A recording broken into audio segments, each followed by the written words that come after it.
Welcome to the Biz Gone Social podcast. We help entrepreneurs navigate how to get known, get customers, and get the edge over their competition. Here is your host, Lorraine Duncan.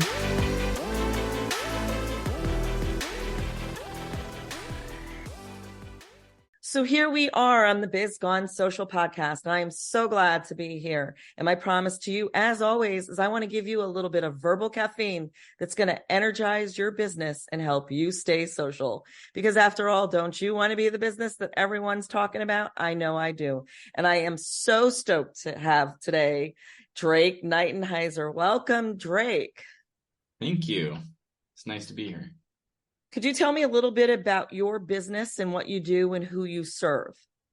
Yeah, absolutely. So to break it down in a nutshell, I help business owners land better clients and deliver better results so that they can experience bigger profits. So we do that through a combination of, helping them focus on the product or service that they have that has the most potential.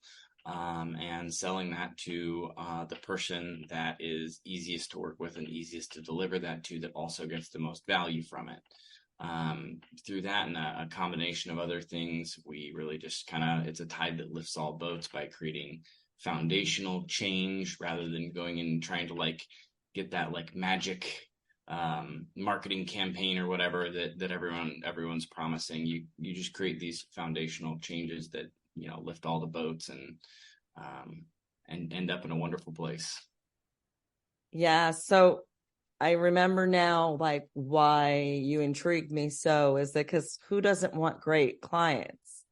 And, so we all think about that. And I shared with you in the green room earlier that I'm reading a book called The Pumpkin Plan. And one of the things in it was, to go through your client list and weed out the ones that don't necessarily, that are just time sucks and don't necessarily really bring you in any revenue and really don't, they don't bring you joy either. They're just, so I see you smiling.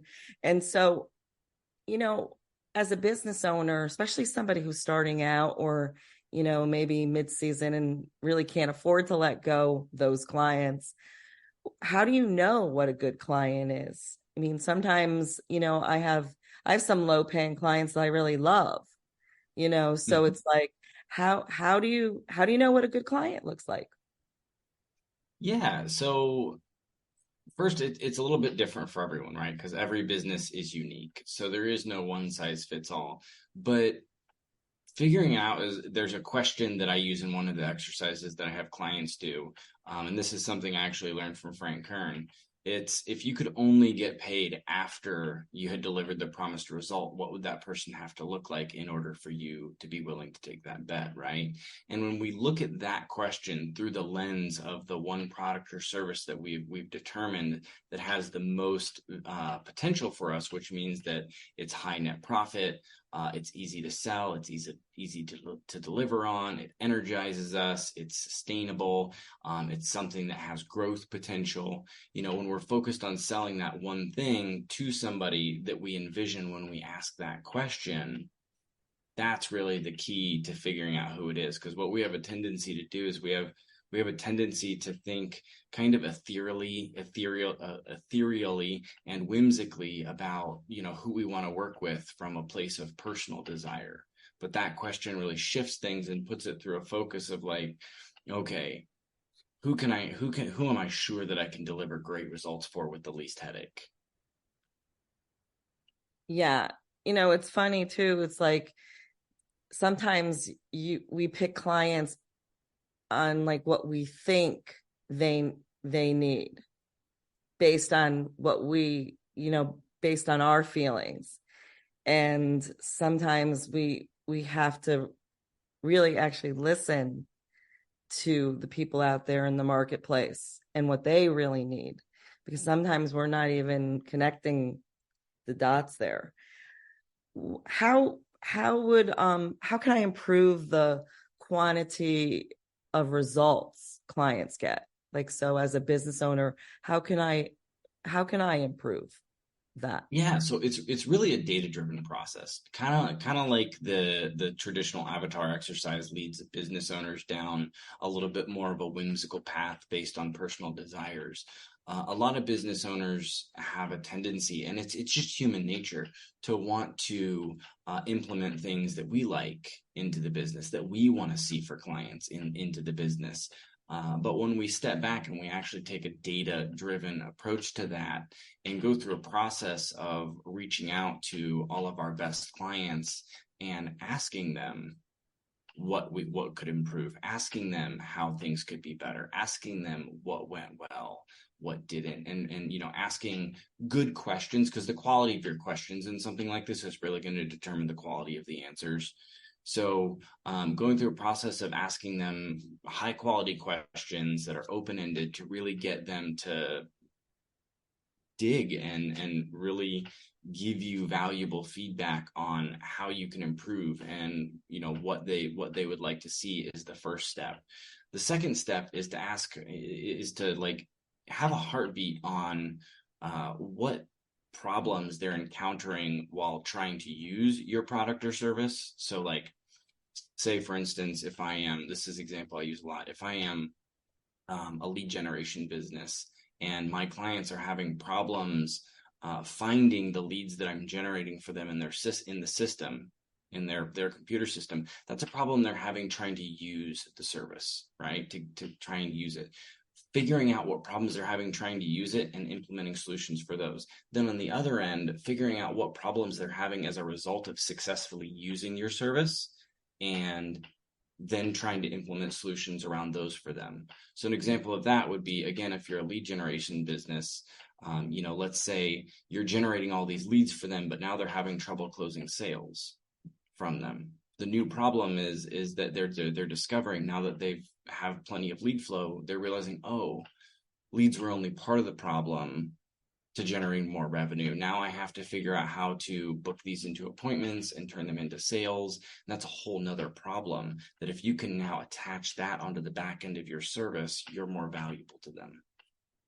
Yeah, that's interesting, because even though like I'm sort of in the lead generation business, so I totally get that. And it's all, when it comes down to the end of it though, the closing of a client, it's totally what your closing rate is, and if it's online, it's even less, because the no like trust factor online is different than the no like trust factor in person. So that's interesting. Oh, yeah. I was thinking about, the whole trail of, I see like, finding what that problem is and then solving that problem for a client. And I think that's a great place to start. But how do you know, which products or service, as a business owner, that you should focus on? What is a determining factor in that? Yeah, so there are a number of ways to figure that out. My favorite one is something that I also learned from Frank Kern called Best Payday Activity. And it's basically, what we're going to do is we're going to make a list of all the products or services that you offer, and we're going to score them based on 6 criteria that are going to help you take a more data-driven approach to figuring out which product or service you have is really best suited to grow your business around for you specifically. And that I mentioned these earlier. I think I rattled them off, but it's how easy is it to sell? Does it have high net profit? How easy is it to deliver? How sustainable is it? Is it easy to replicate or automate? And how much does it energize you to have this in your business? And when we score each of those on a scale of 1 to 5, 1 being low, 5 being high, the product that scores the best is naturally going to be the one that is not only going to be the easiest to build your business around because it has high net profit, and it's just the product or service that there's going to be the most ease around in your business. Like there's not going to be a lot of unnecessary difficulty around it. It's also going to be the one that naturally aligns with your strengths, right? Because if it energizes you and it excites you, then you're probably good at it, because we generally don't like things that we're not good at. if it's easy for you to sell and it's easier for you to deliver, that probably means that it's tapping into your strengths and things that you're good at. And so it kind of helps us put it through a lens of figuring out like how we can start building our business around our strengths. I love that. How, you've talked a little bit about, what good clients look like. We talked about also the quantity of results that we want to give to our clients. We also talked about products, which ones we should focus on. As a company today, as a business owner today, how does one stand out in the market as a trustworthy company? That's really great. So trust is all about transparency in today's market. People, our time is more valuable than ever with our attention being pulled in so many different places. Life is busier than ever. We've got all these gadgets showing us all kinds of things, vying for our attention, TV shows, video games, family. So just being transparent about your business and who you work with and what work you do and what work you don't do, what results you're good at delivering, what results you're not good at delivering, what your pricing is, making these things easily accessible for people to quickly understand is the path to creating trust in a marketplace. A lot of business owners, a lot of traditional, like old school marketing teaches us to like keep things behind this veil of mystery, right? To make people want more. And there's a time and a place for that in marketing. But it's not around who you work with, what work you do, what your price points are, things like that, like what results you're good at delivering. Those aren't the things to keep mystery around. Those are things that we want to make sure are very clear and very easy to find. So that's one, but the other thing is really just addressing the elephant in the room. A lot of us, what we have a tendency to do is if we have something that we think is a weakness, we have a tendency to try and like, as business owners, to try and tuck it away in the corner and hide it from everyone and keep it from the light of day and hope that it never rears its ugly head. But that's actually how we end up with problems in our business when we're not transparent about all these different things. When we are transparent about them up front, that's how we avoid letting clients in the door that, aren't a good fit for us to work with, that want to buy something that we would rather not sell, where that elephant in the room is actually highly problematic for them.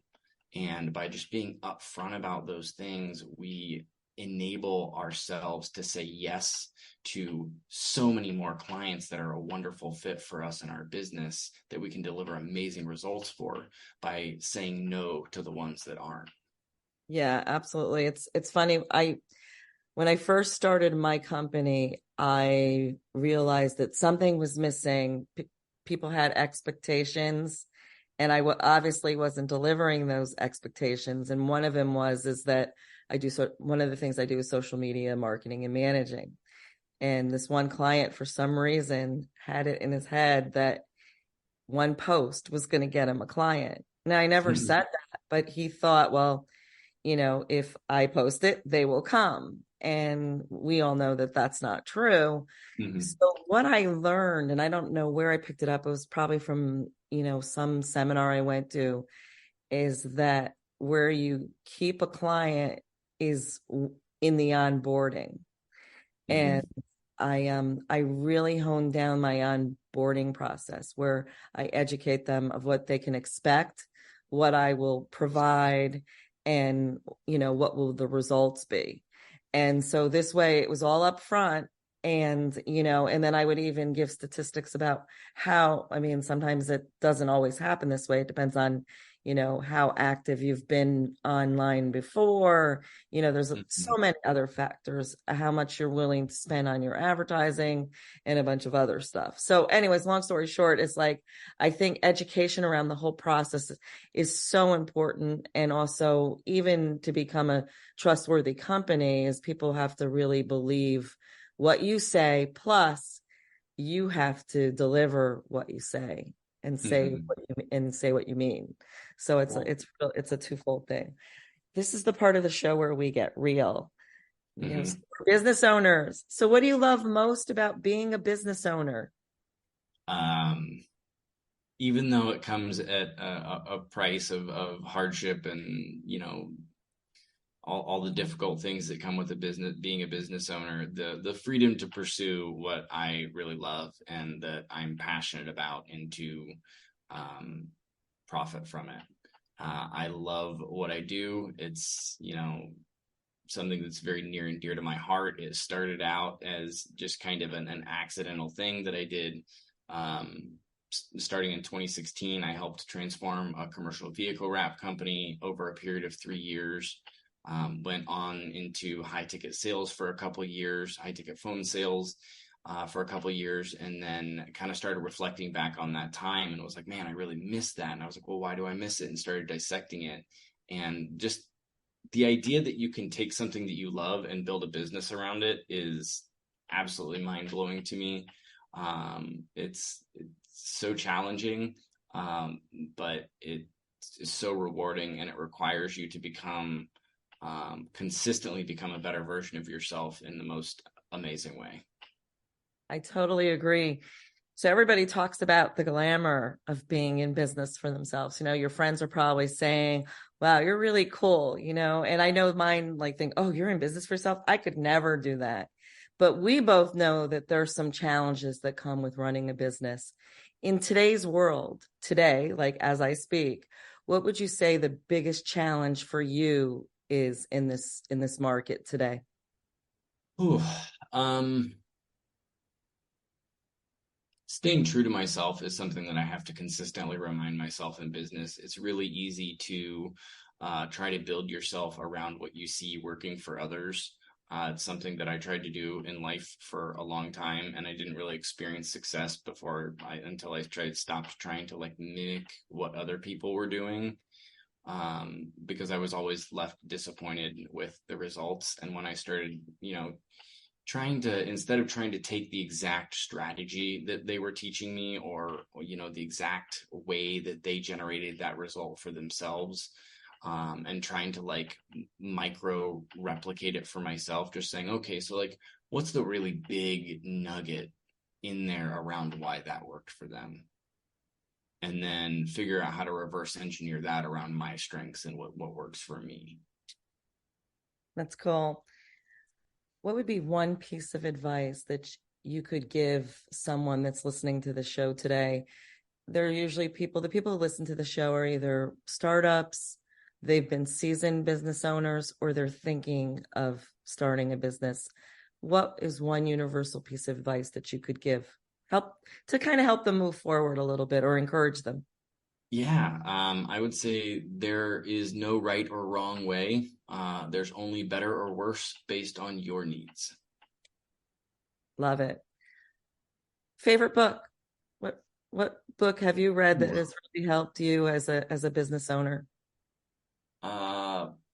Probably the one that has paid the most dividends by far. I read it a long time ago, way before my entrepreneurial journey started, was John Maxwell's 15 Invaluable Laws of Growth.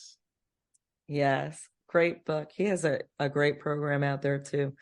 Mm-hmm. So if somebody resonated with you today, or maybe they need help with their clients or wants to work with you, how would they get in touch with you? And do you have something to offer my audience? Yeah, absolutely. If they want to get in touch with me, they can do so at my website, the Profit Collective. It's profitcollective.vip. So www.profitcollective.vip. If they are looking for some help in the business, I do have something that I've put together for your listeners. It's a free training. It's completely free. I don't ask for your email or anything for you to do the training, but it walks you through the 1-1-1 equation, which is all about building your business around one offer, selling it to one buyer, and having one fulfillment process for that to simplify and streamline. And then it also goes through the best payday exercise and the best buyer exercise that I told you about, and teaches them how to actually do that themselves and actually go implement it into their business that day. If they would like to opt in and give me their email address, there is a tracker sheet that's available for them there that I put together that helps them track sale quality based on how well they're doing at selling their best payday to their best buyer. And also, if they're more of a reader and less of like a training type, I also have a book available on Amazon called The 7 Steps to Attracting Great Clients. I love that. All right. Well, thank you so much for being such a great guest. And this is the Biz Gone Social Podcast. Until next week, I'll see you soon. Bye. Thanks for listening to the Biz Gone Social Podcast. Find us on Instagram at Biz Gone Social for extra tips. Check back weekly for new episodes. Until next time, stay social.